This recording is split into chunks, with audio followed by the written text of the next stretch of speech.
MLB recently put out a very polarizing top 10 MLB pitchers list. It just made no sense. In this top 10, there were definitely a couple of question marks, like having Corbin Burnes, Carlos Rodon, Max Scherzer over reigning Cy Young winner Sandy Alcantara. And the more you go into this list, you start to realize you're missing one of the best pitchers from the 2022 MLB season. The pitcher I'm talking about today is in the 91st percentile in whip percentage and fastball velocity, while having a strikeouts per 9 of 11.1 last season and having a walks per 9 at 3.82, which is statistically awful according to Fangraphs, while strikes per 9 were statistically amazing according to Fangraphs. So if you guys haven't guessed what pitcher I'm talking about today off of the thumbnail or the stats, today I am talking about the reigning 2022 Cy Young runner-up Dylan Cease. This guy is insanely good, but his biggest issue is walking batters. He walks batters left and right, and it's something he's been doing his whole career. It's just funny because people expect it at this point. When you have a Dylan Cease start day, you're expecting him to walk a couple guys, get himself into a really bad situation, and get himself out of it with just some really good pitching. A big reason that MLB didn't want to put him on the top 10 list was due to those glaring issues. But today's video isn't about MLB's really dumb statistical top 10 list, but rather what makes Dylan Cease an amazing pitcher that still somehow walks a bunch of people. And generally, I just see him winning a Cy Young in a couple years as long as the injury bugs don't get to him first. But before we get into this video, please leave a like and subscribe if you end up enjoying this video and wanting to get more MLB content in your subscription feed. So with that being said, let's get into it. Before Dylan Cease's Cy Young worthy season in 2022, I think it would be great to look at the years prior because they just were not good. His rookie season in 2019, he ended it with a 5.79 ERA in 14 games while having a walks per 9 of 4.3 and strikeouts per 9 of 10. Now, why am I giving you these numbers? Because, well, honestly, they're a big outlier for his whole career. Like I said, he's really good at striking people out, but he still walks a ton of people and puts them into some really bad pressure situations where he just has to get them out in any means necessary. In 2020, he lowered his ERA to 4.01 in 12 games, while having a strikeouts per 9 of 6.8 and a walks per 9 of 5.2. This was the COVID year. It wasn't the best form of baseball, and honestly, not a lot of people performed that year. So let's get to 2021. This year is the big year where Dylan Cease finally cracked. Dylan Cease this year led the league with a strikeouts per 9 at 12.3. That's an insane number for someone in years prior that had,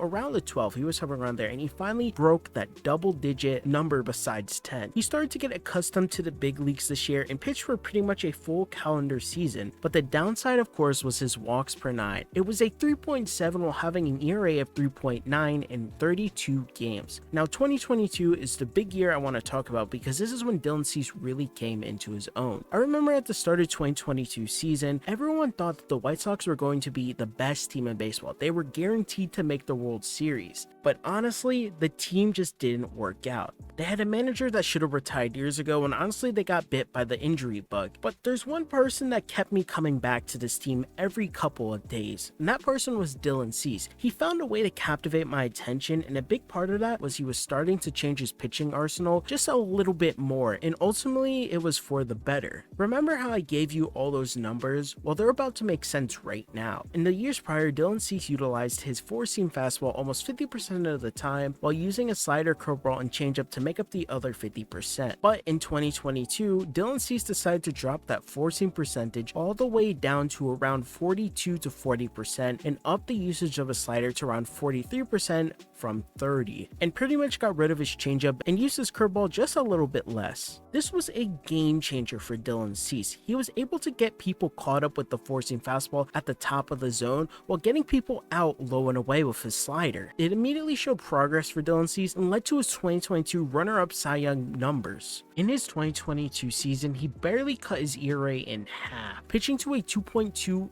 ERA while still keeping the high strikeouts per 9 of 11.1, while still somehow having a walks per 9 of 3.8. It's insane to think how much more successful Dylan Cease became just by upping the usage of a pitch he's been using his whole career. It's crazy to think how young he really is as well. He's a 27-year-old guy. This guy is going to hit free agency in 2026. If he wants to get paid that big boy salary, he's going to pitch like a maniac. I think if Dylan Cease gets his stuff together and just gets a little bit more control and somehow figures out how to walk people a bit less, he's going to win a Cy Young award in the next 5 years. The guy is not at his peak. He's only growing from here. Dylan Cease is just a promising individual. I expect a lot from him next season, as long as he doesn't get injured, of course. I will never forget the start where he almost pitched a no-hitter. It was the top of the ninth and Luis Ariz unfortunately ruined the no-hitter, and I think literally the last at-bat in that inning. Dylan Cease was almost there, but that's when I started to realize how great of a pitcher he was, and I genuinely think if the White Sox end up losing out on him, it's going to be a mistake for that franchise. This guy is an ace caliber level pitcher. He's a guy that will be a cornerstone of your rotation for a very long time. And yes, of course, we could all joke about Dylan Cease walking a bunch of people,